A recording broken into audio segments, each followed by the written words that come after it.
Everyone welcome back to my another mini blog. তো অনেক দিন পরে আবারও চলে আসলাম ছোট্ট একটা ভিডিও নিয়ে।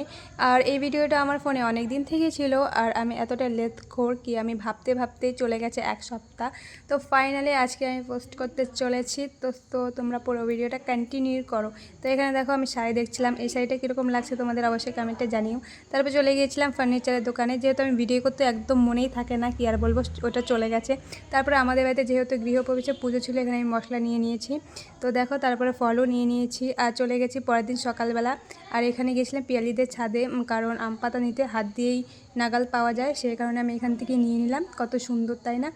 আর এখানে আমার সব কিছু যোগাযন্ত্র প্রায় কমপ্লিটই। আর ঠাকুরমশাই চলে এসেছিলো, তো আমাকে বলেছিল এখানে চন্দন পেশে তুলসী পাতায় লাগিয়ে দিতে, এটাও একটা নিয়ম। তো আমি তো জানি না, তো ঠাকুরমশাই যেভাবে বলছিল আমি সেভাবে করছিলাম।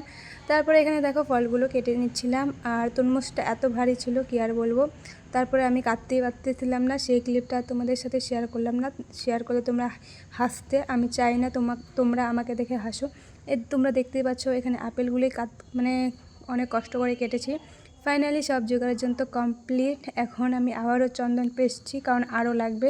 তো ঠাকুরমশাই যখন যেটা বলছিল আমরা সেটাই করছিলাম, যেহেতু আমি কিছু জানি না সেভাবে। আর এখানে দেখো খিচুড়ি বানানো হচ্ছিলো। তারপরে তার ভিডিও করতে ভুলেই গেছি। খিচুড়ি মানে কোনো কিছুরই ভিডিও করিনি, আর যতটুকু ভিডিও করেছে সব আমার বোনই করেছে।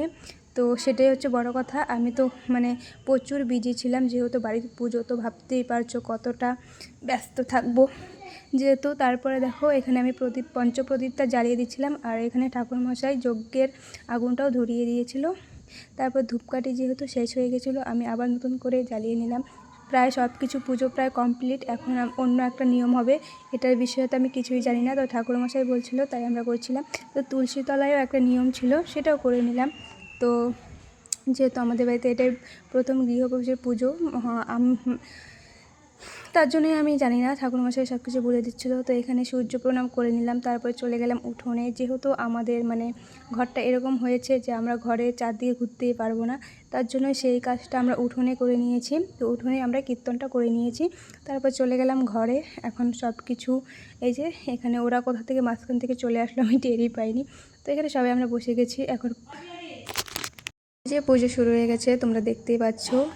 তো এখন প্রণাম করে নিলাম, আর অনেক সুন্দরভাবে পুজোটা কমপ্লিট হয়েছে। দেখো সবাই মিলে প্রণাম করে নিলাম, আর এই যে এখন অঞ্জলি দিয়ে দিচ্ছে, তারপরে এই যে প্রণামও করে নিলাম।